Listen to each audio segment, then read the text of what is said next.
ఈ లోకం ఒక మాయని తెలుసుకున్నాను.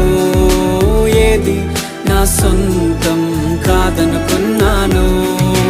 తప్పిపోయిన కుమారుని నేనైతే నా కొరకై నిరీక్షించే తండ్రి నా యేసు.